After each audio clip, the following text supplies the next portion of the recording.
Bonjour, bienvenue sur ABC Juris. Aujourd'hui, on va reparler d'anglais et on va identifier quels sont les thèmes d'actualité pour préparer l'oral d'anglais du CRFPA. Cette semaine, donc, on va revenir sur plusieurs points et j'ai créé une fiche de vocabulaire à la fin de cette vidéo, puisque certains d'entre vous me l'ont demandé, c'est une excellente idée. Alors, pour ceux qui restent jusqu'à la fin, vous aurez une fiche sur le coronavirus et 10 mots à retenir pour tout petit à petit vous familiariser avec les notions d'anglais liées à l'actualité. Alors un rappel de ce que je vous ai déjà dit, travailler l'anglais, c'est d'abord le travailler de façon passive. On commence par écouter et lire de l'anglais, que ce soit mettre la télé, la radio ou alors parcourir les nouvelles en anglais. Au départ, on y passe un petit peu de temps, régulièrement, mais sans consacrer des heures déjà à l'anglais. Également, l'idéal c'est de parler et d'écrire de l'anglais. Alors il suffit pour parler au départ de lire les textes en anglais que vous avez sous les yeux, lire à voix haute, et puis de résumer le texte en une phrase pour savoir le thème, pour vous souvenir du thème sur lequel vous avez travaillé. Donc l'idéal, encore une fois, c'est de travailler peu de temps à la suite, mais très régulièrement, ou au moins régulièrement. Et également, suivez l'actualité. Il y a de grandes chances que votre oral d'anglais soit lié à un thème d'actualité. Il faut connaître l'actualité en français et aussi en anglais pour prendre l'avance sur cet oral. Alors, j'ai des questions pour vous par rapport au retour que j'ai eu sur les vidéos précédentes.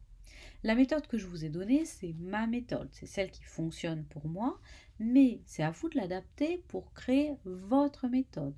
C'est à vous de trouver quand est-ce que vous pouvez travailler, c'est à vous de trouver comment être performant pour travailler.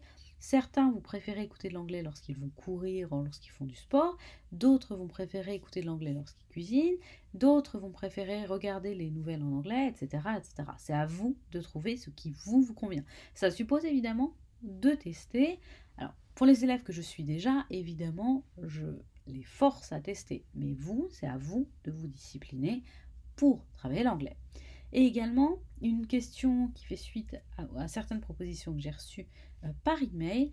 Est-ce qu'il y a des thèmes ou est-ce qu'il y a des points que vous voulez que j'aborde dans les vidéos de façon à vous aider déjà à travailler l'anglais du CRFPA?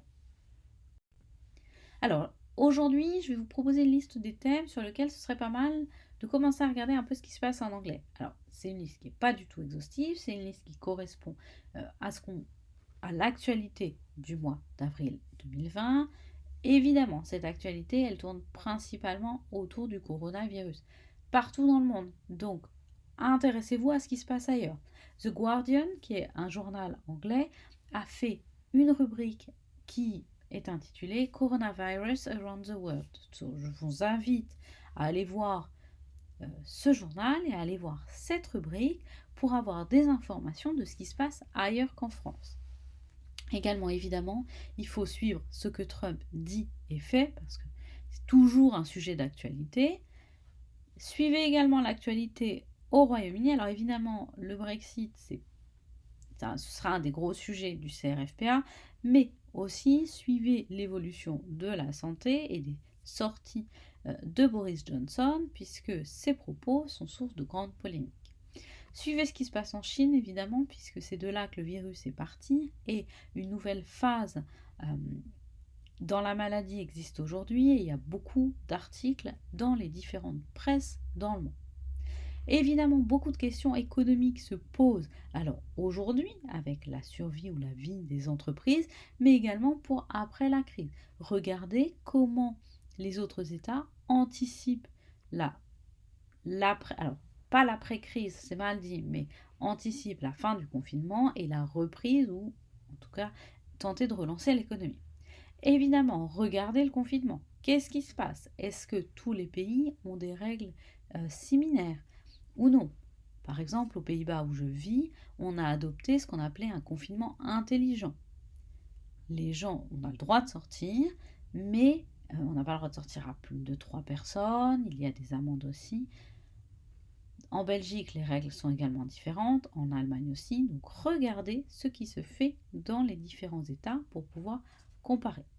Et également dans l'actualité, alors c'est évidemment lié aussi au coronavirus, hein, tout presque en ce moment y est lié, mais intéressez-vous aussi aux thèmes d'ailleurs qui ne sont pas du tout liés au coronavirus. Regardez la décision de justice Amazon, cela vous servira probablement aussi, ça peut vous servir aussi pour le grand oral sur les décisions qui ont été adoptées par la justice en temps de crise. Donc intéressez-vous à tout cela. Concernant le coronavirus précisément, posez-vous certaines questions. Donc, quelles sont les différences? Ça, je vous l'ai déjà dit. Concernant le confinement, regardez les réactions politiques. Évidemment, il faut absolument suivre ce que disent Boris Johnson, Donald Trump et Bolsonaro, puisque ils ont des points de vue très différents et très controversés sur le coronavirus, et que pouvoir en parler lors d'un oral, ça vous permet de gagner du temps. Alors si c'est le sujet de votre oral, évidemment, il faut absolument connaître ses positions. Regardez les conséquences juridiques. Beaucoup d'États ont dû modifier leur législation, ne serait-ce par exemple que pour adopter des sanctions pour éviter que les gens ne se regroupent. Donc regardez les différentes législations, regardez ce qui se fait, regardez si c'est plus ou moins strict selon les États et essayez de les comparer. Posez-vous des questions par rapport à tout ça de façon à anticiper les questions qu'on pourrait vous poser, que ce soit pour le grand oral d'ailleurs ou pour l'oral d'anglais. Et évidemment, intéressez-vous aux conséquences économiques. Alors, un petit point vocabulaire. Je vous propose 10 mots ou expressions qui concernent le coronavirus. Alors, évidemment, le mot coronavirus, c'est le même en anglais. Alors, le confinement, on parle de lockdown. Lockdown, ça peut aussi vouloir dire état d'urgence, mais le plus souvent, dans la presse, il est utilisé comme confinement. La quarantaine, on parle de quarantine. La pénurie, alors on parle de pénurie de masques, le plus souvent en ce moment dans la presse, c'est shortage. Masque, c'est masque, sauf que ça s'écrit avec un S et un K. Épidémie, alors il y a 3 mots on trouve les 2 premiers régulièrement dans la presse, épidémique ou outbreak. L'école à la maison, parce que c'est aussi un sujet d'actualité, homeschooling. Le travail à distance ou le fait de travailler, d'être en télétravail, donc c'est to work remotely, ou to work, alors vous pouvez dire aussi to work from home, ou alors to work remotely from home. La distanciation sociale ou la distance sociale, social distancing. Alors attention, on voit beaucoup dans la presse française l'expression geste barrière. C'est une expression qu'on ne retrouve pas forcément hors de France, alors qu'hors de France, on retrouve beaucoup cette notion de social distancing, donc l'idée de garder une distance physique. Alors attention, cette distance aussi varie d'un pays à l'autre. En Angleterre, c'est 2 mètres, en France, c'est 1 mètre, aux Pays-Bas, c'est 1,50 m. Une amende, puisque les personnes qui ne respectent pas cette social distancing peuvent avoir à payer une amende, c'est fine. L'immunité collective, alors c'est l'objectif de certains États. Herd immunity, c'est l'objectif, au moins certains États tentent d'obtenir cette immunité collective. Et les politiques de santé, health policies. Alors attention, le coronavirus, c'est évidemment un sujet qui prête à controverse. Il faudra, lors de votre oral, rester mesuré. Votre professeur ne s'attend pas à ce que vous disiez que les règles adoptées par le gouvernement sont complètement illégales, que c'est n'importe quoi, ou à l'inverse, que vous vous abondiez dans le sens en disant par exemple que ce que font d'autres pays c'est n'importe quoi. N'oubliez pas, évidemment c'est un sujet qui vous touche, qui nous touche tous, mais il faudra rester professionnel et juriste dans votre appréciation des différents points. Voici pour cette vidéo concernant donc les thèmes d'actualité et finalement principalement le coronavirus. La semaine prochaine, je vous proposerai une nouvelle vidéo pour travailler un petit peu doucement l'anglais juridique. Envoyez-moi un email à fanny@abctmix.com si vous avez des suggestions ou si vous avez des questions ou s'il y a des éléments que vous voulez que je traite.